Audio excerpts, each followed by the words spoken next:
부모님들은 이때까지 살면서 받아본 선물 중에 최고의 선물이 어떤 것이세요? 내가 받아본 선물 중에 최고의 선물은 어떤 겁니까? 혹시 누가 나한테 자기네 집에 가보라고 한 10캐럿짜리 되는 다이아몬드를 선물로 주면 어떨까요? 그걸 받은 사람은 그 사람을 어떻게 대우할까요? 어떻게 생각하고? 내가 몸이 안 좋아서 신장이 하나 필요한데 어떤 사람이 나에게 신장을 기증을 해줍니다. 그러면 평생 그 사람을 어떤 마음을 가지고 대하고 살아갈까요? 아마 생명의 은인, 내한테 가장 귀한 분, 이런 개념을 가지고 살아가지 않을까 하는 생각들을 해보게 됩니다. 오늘 우리가 나누려고 하는 이 신앙 고백의 세 번째 이야기가 바로 그런 이야기입니다. 우리가 신앙 고백을 하면서 우리가 하나님 앞에 고백하는 두 번째 큰 단락의 첫 번째 내용은 뭐냐면 오늘 주보에도 나와 있듯이 나는 외아들을 보내신 사랑을 믿습니다 하는 거예요. 뭐라고요? 다시 한번 해볼까요? 나는 외아들을 보내신 사랑을 믿습니다. 오늘 우리가 나눌 이야기가 이거예요. 하나님이 우리를 구원하시기 위해서 아들을 보내주셨단 말이에요. 근데 그 아들이 우리한테 뭐예요? 외아들이시고 그 외아들이신 하나님을 내가 믿습니다라고 할 때 그게 나한테 과연 어떤 의미이고 그게 과연 나에게 어떻게 이해되어지고 고백되어져야 하는가, 그런 이야기를 함께 해보려고 하는 것입니다. 그것은 이 세상에 우리에게 주어질 수 있는 어떤 값지고 귀한 선물보다도 귀하고 값진 것이라 이야기할 수 있을 것입니다. 오늘 이 고백을 우리가 그냥 외아들 이 단어가 휙 지나가 버리면 우리는 그 정말 중요한 고백이 무엇인지를 모르고 지나갈 수밖에 없습니다. 원하는 것은 우리가 신앙 고백을 할 때 그 외아들, 우리 주 예수 그리스도를 내가 믿사오며라고 말하는 의미가 내 삶에서 하나님의 크신 은혜와 사랑으로 깨달아지는 고백 되기를 주님의 이름으로 먼저 축원합니다. 첫 번째 함께 나누려고 하는 것은 사랑하시기에 아낌없이라는 이야기를 나눠보려고 합니다.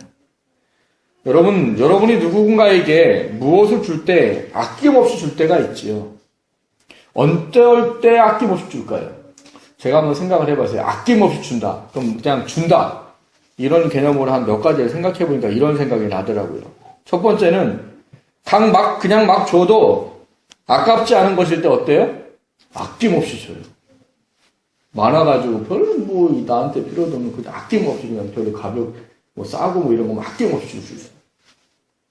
또 어떤 경우가 있을까요? 귀한 거는 귀해요. 귀하긴 한데 나한테 많아요. 나한테 많으면 많은 것 중에 그냥 하나 주는 거 어렵지 않죠. 그냥 아낌없이 줄 수 있어요. 받는 사람들은 놀라겠지만 제가 다이아몬드가 1000개 있는데 여러분들한테 하나씩 나눠줘도 아깝겠어요, 그게?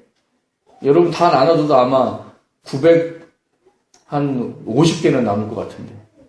그럼 아까운 게 아닌 거죠. 아낌없이 나눠줄 수 있어. 또 어떨 때 아낌없이 나눠준다고 할 수 있을까요? 다른 사람에게는 귀한데 나한테는 별로 귀하지 않는 거예요. 다른 사람은 꼭 필요한 건데 나한테는 이게 별 의미가 없는 거예요. 그럴 때는 어떻게 줘요? 그냥 막 줄 수 있지요. 근데 이거를 아낌없이 준다라고 표현하기가 조금 뭔가 어색하고 무색하지요. 아낌없이 준다라는 말에는 뭐가 들어갈까요? 거기에는 마음이 들어가야 아낌없이라는 말이 표현됩니다. 내 안에 무엇인가 담겨서 그 사람에게 줄 때 아낌없다라는 말이 어울리게 되는 것이지, 많은 것 중에 하나 주고 나한테 별로 귀하지 않은 건 막 줘버리고 이런 거라면 아낌없다는 말을 표현하기가 어려울 거예요. 근데 오늘 우리가 하기 원하는 것이 바로 하나님께서 아낌없이 주셨다고 하는 어떤 하나에 대한 이야기입니다. 그걸 오늘 우리가 읽은 성경에서 말한다고 하면 9절에 보면 독생자라는 단어로 되어 있는 겁니다. 이거는 우리가 신앙 고백할 때 뭐라고 고백해요? 외아들 이렇게 고백하는 거예요. 여러분 외아들이신 분은 좀 느껴보실런가 모르겠네요. 외아들이 얼마나 귀한지 아십니까? 제 교회 친구 어렸을 때부터 같이 자라온 친구 중에 하나는 4대 독자가 있어요. 4대 독자. 4대 독자 하면 어느 정도 될 것 같으세요? 저는 걔네 집에 가서 참 개와 나가 사는 세상은 다르구나 이런 걸 느꼈어요. 저는 막 굴러먹고 살았는데 걔는 아주 그냥 왕자처럼 살고 있더라고요. 저희 걔네가 아들 하나에 딸 둘이에요. 다 교회 후배고. 걔네 집에 한번 이제 놀러 갔었어요. 뭐 어디 같이 가자고 그래가지고 가서 이제 아침 좀 시간을 보내고 이제 갈 때가 됐는데 이 녀석이 동생들한테 그러더라고요. 야 수련아 과일 좀 챙겨주라 이렇게 얘기하더라고요. 그래갖고 야 뭐 동생한테 과일을 챙겨달라고 이거 참 그것만으로도 참 대단한데 조금 있다가 저희들이 이제 나와서 봤는데 그 동생 여동생 둘이 식탁에 앉아서 뭘 깎고 있는 거예요. 깎고 이렇게 차람에다 막 이렇게 담고 있는 거예요. 근데 너 뭐하냐? 그랬더니 오빠 과일 깎아주려고 하는 거예요. 뭐하는 이거를? 그랬더니 우리 집에서는 이렇게 안 하면 안 된대요. 자기 집에서는 오빠가 최고래요. 부모님이 오빠에 대한 그 모든 지대한 관심들은 어떻게 할 수 없대요. 그게 외아들이더라고요. 4대 독자예요. 저는 상상도 할 수 없는. 저희는 셋이거든요. 아들 둘에 딸 하나. 가운데 중간에 껴가지고 중간에 낀 사람들은 이리 치고 저리 치는 사람 중에 하나거든요. 그런 저한테는 정말 상상이 안 가는 이야기였어요. 어떤 의미겠어요? 그 가정에 그 아들이 얼마나 귀한가에 대한 부분일 겁니다. 그게 외아들에 대한 개념이에요. 독생자라고 말하는 개념이에요. 근데 오늘 하나님이 우리에게 9절에 뭐라고 말씀하시느냐? 하나님이 우리를 사랑하셨는데 그 사랑을 이렇게 나타냈다라고 말해요. 이렇게 나타난 게 뭐예요? 독생자를 세상에 보내심으로 우리를 살리기 위해서 보내셨다라고 말하는 거예요. 그럼 그거를 외아들의 개념으로 바꿔서 한번 읽어보십시오. 하나밖에 없는 귀한 외아들을 나를 살리시겠다고 하나님이 이 땅에 보내셨습니다라는 말인 거예요. 여러분 우리가 신앙 고백할 때 외아들 우리 주 예수 그리스도를 믿사오매라고 말할 때 그 외아들이라는 단어에 얼마나 큰 감사와 감격이 담겨져서 고백이 되시냐는 거예요. 여러분 같으면 하나밖에 없는 뭐 4대 독자 5대 독자를 다른 사람 살리겠다고 죽도록 내어준다면 그걸 할 수 있겠냔 말이에요. 4대 독자 5대 독자 아니라고 하더라도 아들 하나밖에 없으면 벌벌벌 길 겁니다. 하나가 아니라 아들이 몇 명 있어도 내 아들을 다른 사람을 대신해서 죽게 하는데 내어주는 부모는 없어요. 없어요. 근데 하나님 뭐 하셨다고요? 그분들이 창조하신 피조물이에요. 피조물들이 하나님의 약속을 어겨서 지옥의 형벌을 갈 수밖에 없는 선택을 자기들이 했어요. 그래서 그들은 그들의 죄값대로 지옥의 형벌에 영원한 죽음을 받을 수밖에 없는 존재가 되어버렸어요. 그건 자기 책임인 거예요. 자기가 죄를 범하고 하나님과 약속을 어겨서 그 약속의 대가가 지옥의 형벌에 영원히 죽음에 대한 것으로 주어졌기 때문에 그 사람의 그건 책임이에요.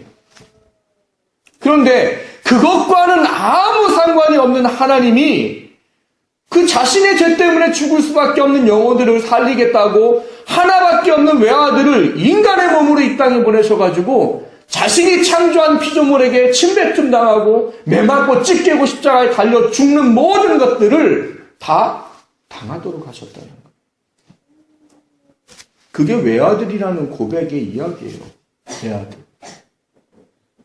우리가 그냥 외아들이라고 쉽게 넘어가는 그 이야기가 나를 살리겠다고 하나님 앞에는 하나밖에 없는 독특하고 그 사랑할 수밖에 없는 아들을 죄인을 위해서 보내셨다는 거예요. 우리가 잘 알고 있는 로마서 8장 5절에 그렇게 말합니다. 우리가 아직 죄인 되었을 때 그리스도께서 우리를 위하여 죽으심으로 하나님께서 우리에게 대한 자기의 사랑을 확증하셨느니라라고 말해요. 그렇게 말하잖아요. 혹 의인을 위해서 죽는 자가 있을 수 있거니와 죄인을 위해서 죽을 수 있는 사람은 없다는 거예요. 돈 명분이라도 있잖아요. 명분이라도. 착한 사람. 이 사람은 정말 살아야 돼. 이러면 내가 대신 죽어줄 수 있는 명분이라도 있죠. 근데 이거는 아주 흉악한 흉악범이고 천하의 인간 말종이고 인면 수심 같은 인간을 그 인간을 위해서 대신 죽어줄 수 있는 사람이 누가 있겠냐고. 여러분 같으면 그렇게 하시겠어요? 근데 하나님은 그렇게 하셨습니다. 아들을 하나님이신 그 존귀하신 분을 이 땅에 인간의 몸으로 보내셔서 그들을 대신해서 십자가에 죽고 그거를 통해서 내가 너희들을 얼마나 사랑하는지 알아라. 그 사랑을 확증하시겠다고 하시는 거예요. 그거를 위해 하나밖에 없는 아들을 우리를 위해서 죽이셨다라고 말하는 거예요. 근데 그거를 왜 하나님께서 하셨느냐? 로마서 8장 31절 32절에 보면 이렇게 말합니다. 그런즉 이 일에 대하여 우리가 무슨 말을 하리요? 만일 하나님이 우리를 위하시면 누가 우리를 대적하리요? 자기 아들을 아끼지 아니하시고 우리 모든 사람을 위하여 내어주시니가 어찌 그 아들과 함께 모든 것을 우리에게 주시지 아니하겠느냐? 이렇게 말해요. 여러분, 죄인들을 위해서 내어주었다는 것만 가지고도 우리는 은혜예요. 나 같은 사람을 위해서 하나밖에 없는 예수님 그 아들을 보내서 십자가에 죽게 주셨다? 그것만으로도 감사한 일이에요. 근데 그거를 행할 때 하나님이 어떻게 했느냐? 아끼지 않고 내어주셨다라고 말해요. 아끼지 않고. 아까 제가 그런 말씀 드렸잖아요. 아낌없이 준다는 말이 뭐라고요? 거기에 뭐가 담겨야 된다고요? 마음이 담겨야 되는 거예요. 마음이. 내가 그 사람을 향한 사랑과 그 사람을 존귀히 여기고 그를 불쌍히 여기고 그를 아껴가지고 귀한 것을 내어주는 것이 아낌없이 주는 거예요. 근데 하나님이 그렇게 하셨다는 거예요. 아들을 아끼지 않고 죄인된 우리를 구원하시겠다고 내어주셨다는 거예요. 그럼 그 두 가지만 가지고 뭘 이야기할 수 있어요?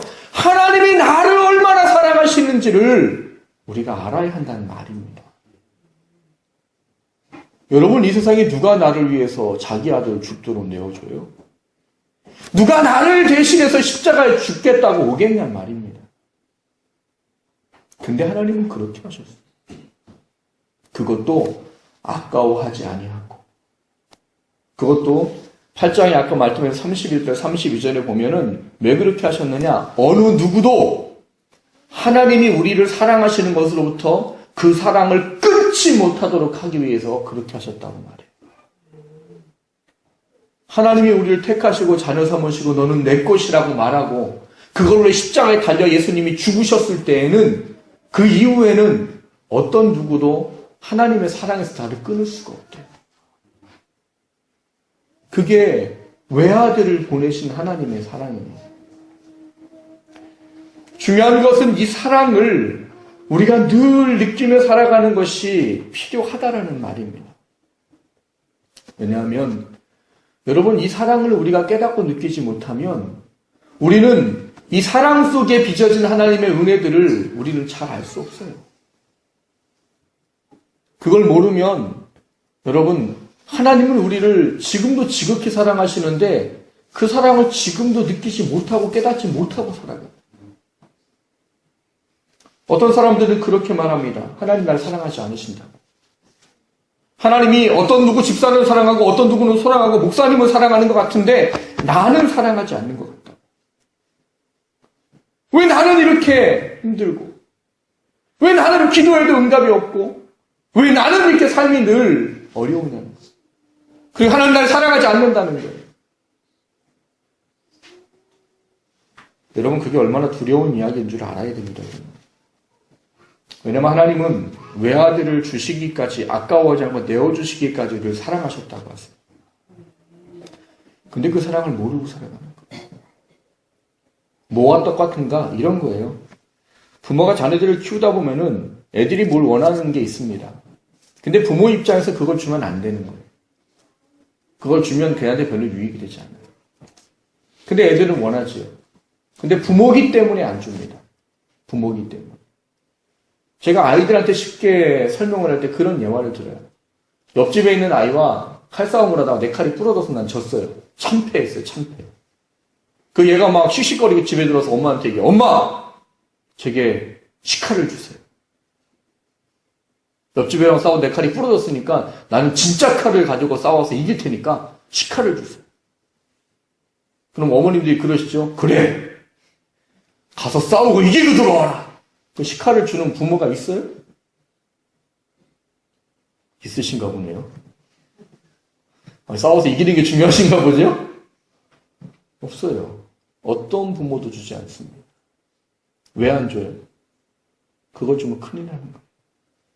자기 아들도 상할 수 있고 상대방의 아이들 상할 수 있고 큰일 나요. 부모는 안 줘요. 근데 그 아이는 그거 안 준다고 뭐라고 생각하나요? 엄마 날 사랑하지 않는다고. 아빠, 저한테 10만 원만 주세요. 친구들하고 PC방 가서 밤새 게임하기로 했는데 10만 원만 투척해 주세요. 그럼 제가 친구들과 게임을 하루 밤새도록 하고 전 친구들한테 인기가 좋을 거예요. 아버지가 주지요? 그래. 친구 관계는 중요한 것이야. 오늘 가서 밤새도록 PC방 가서 열심히 하고 와라. 10만 원 주시지요? 안 줍니다. 왜 안 줘요? 아들을 사랑하니까. 근데 아들은 그거 안 준다고 이렇게 생각하는 거죠. 아버지는 날 사랑하지 않는다고. 그게 바로 방금 전에 말씀드린 이야기. 여러분, 하나님은 우리가 이 땅이 어떤 것 때문에 사랑하시는 것을 나타내는 분이 아니세요. 근데 사람들은 자꾸 사랑을 어디서 찾아요? 내 육신에서 찾습니다. 내 육신에 필요한 것이 채워지고 내가 원하는 것들이 이루어지고 내 삶이 늘 평안하고 다른 사람들 보기에 부러운 삶을 살아야 그것이 하나님이 날 사랑하시는 거라고 생각하는 거예요. 그게 뭐와 똑같으냐? 부모가 아무리 요구해도 그 아이에겐 유익이 되지 않기 때문에 주지 않는 것을 구하는 것과 똑같은 거예요. 왜요? 하나님은 하나님의 자녀들이 찌질하게 살기를 원하십니까? 가난뱅이로 살기를 원하세요? 힘들고 어렵게 살기를 원하세요? 그래서 안 주십니까? 아니에요. 요한일서 보면 뭐라고 말씀하세요? 하나님은 영혼이 잘됨 같이 범사가 잘 되기를 원하시는 분이라고 하셨어요. 근데 그런 분이 나에게 내가 원하는 걸 안 줘요? 내가 기도하는 것을 응답을 안 해주세요? 내 삶이 지금 어려워요?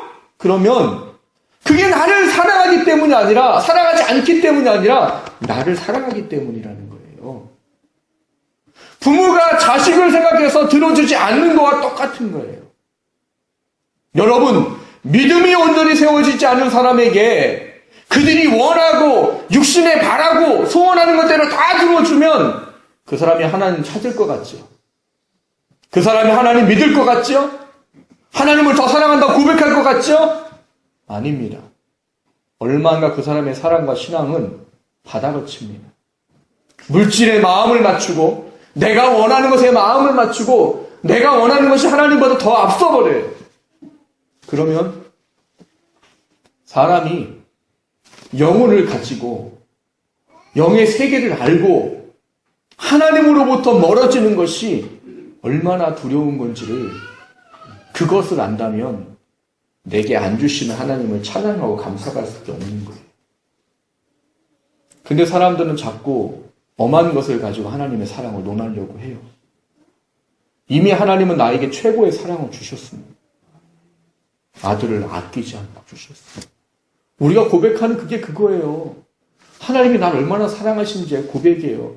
외아들 우리 주 예수 그리스도를 믿사오니라는 말이 하나님이 나를 얼마나 사랑하시는지를 제가 압니다라고 고백하는 이야기인 거예요. 그냥 외아들 슉 지나가는 이야기가 아니라 그 외아들이라는 단어 속에 담긴 이야기가 하나님이 나를 얼마나 사랑하시는가에 대한 이야기인 거예요.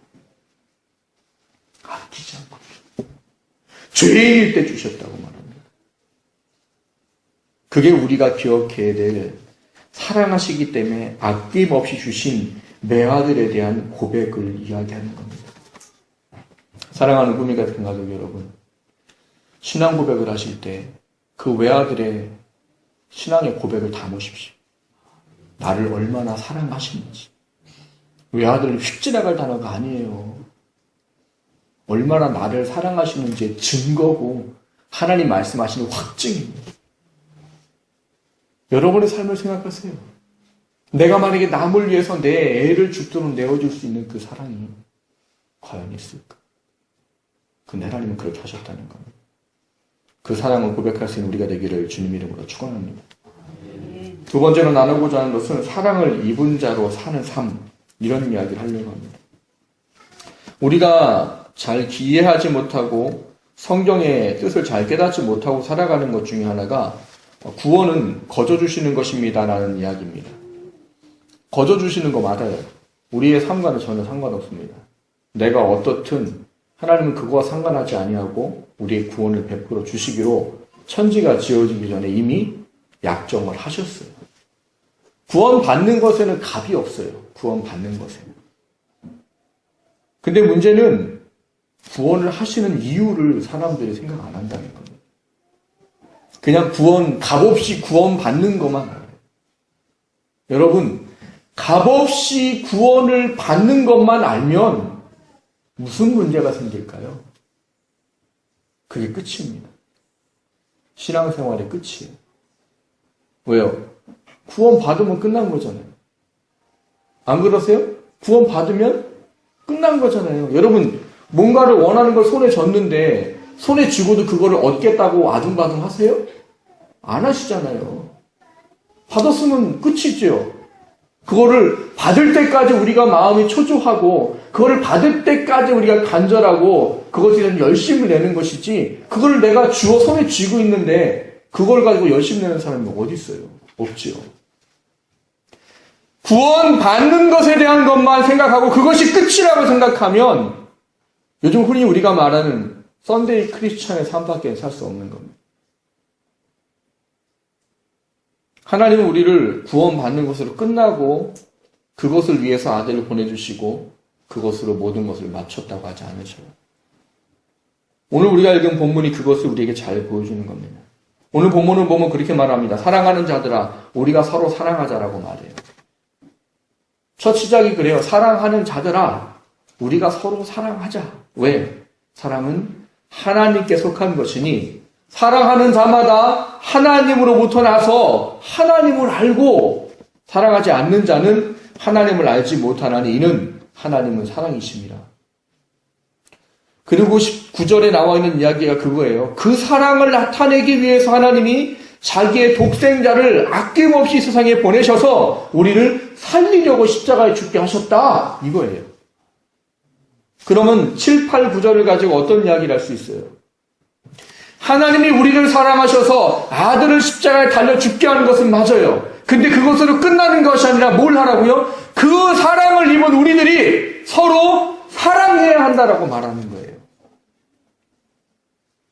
많은 사람들은 구원은 끝이라고 생각합니다. 구원 받으면 끝이라고 생각해요.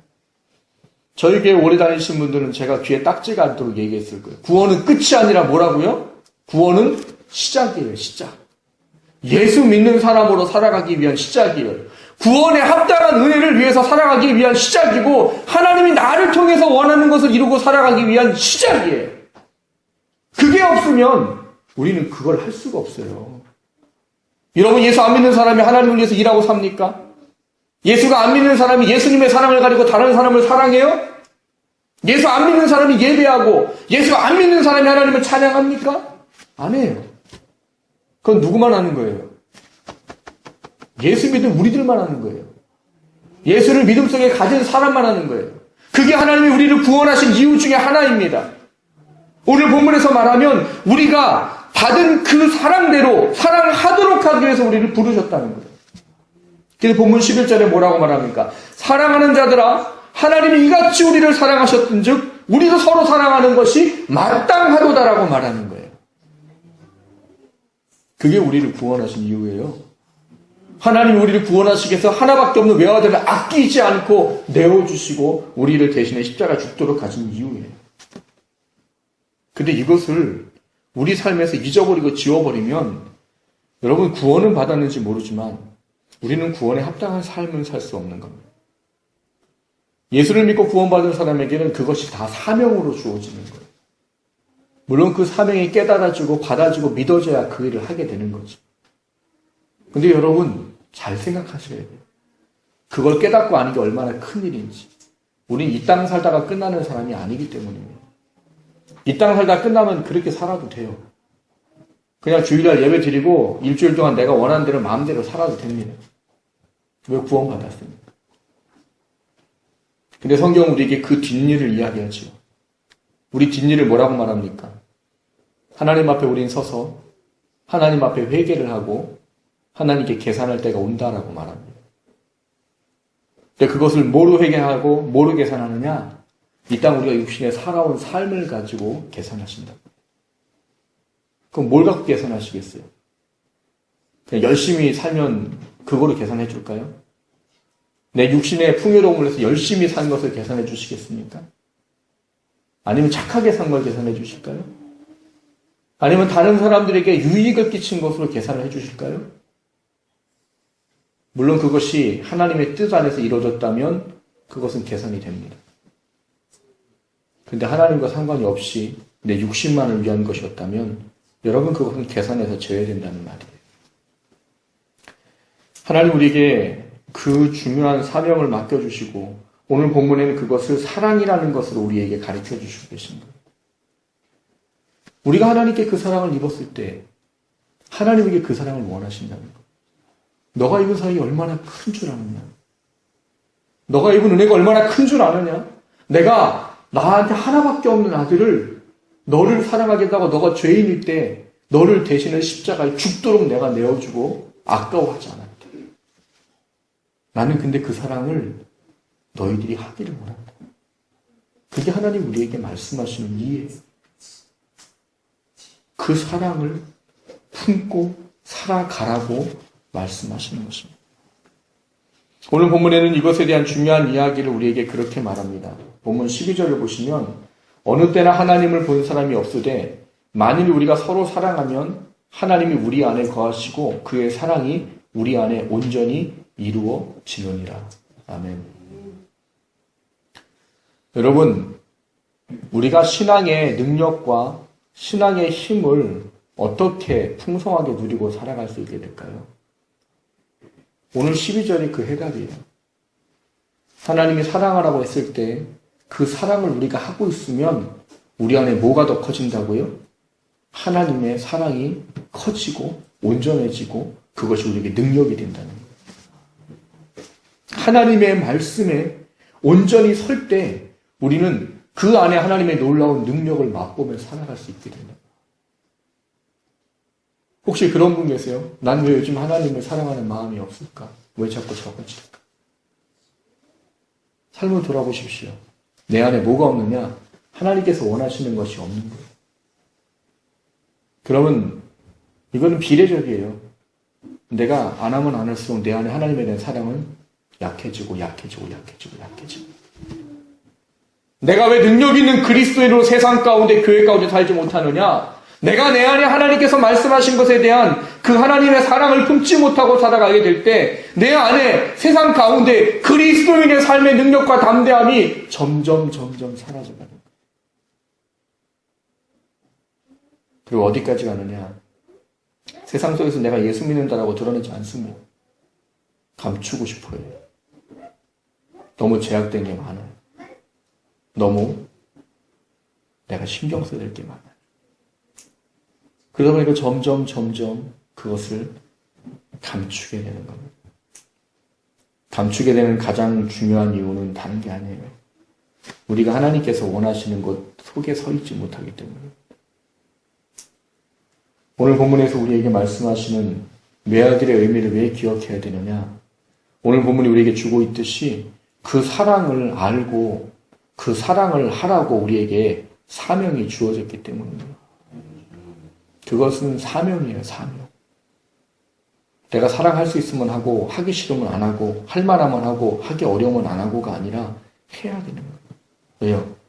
하나님이 우리를 아낌없이 아들을 주도록 사랑하셨기 때문에. 오늘 이렇게 말합니다. 사랑하는 자들아, 우리가 서로 사랑하자. 사랑은 하나님께 속한 것이니 사랑하는 자마다 하나님으로부터 나서 하나님을 알고 사랑하지 아니하는 자는 하나님을 알지 못하나니 이는 하나님은 사랑이심이라 이렇게 말하는 거예요. 그것의 근거가 바로 하나님이 이같이 우리를 사랑하셨은 즉 그것입니다. 그것을 통해서 우리가 기억해야 될 게 얼마나 우리가 하나님의 사랑을 그 마음속에 품고 삶 속에서 그것을 행하며 살아갈 수 있는가 하는 거예요. 여러분, 신앙 고백을 할 때 이 두 가지를 기억하시길 주님의 이름으로 축원합니다. 외아들이란 단어를 고백할 때 그분이 내게 어떤 사랑을 하셨는지 기억하십시오. 그리고 그 사랑을 하신 분이 내게 무엇을 원하시는지 기억하셔야 됩니다. 그리고 고백이 돼야 우리가 외아들 예수 그리스도를 내가 믿사옵니다라는 고백을 온전히 하게 될 것입니다.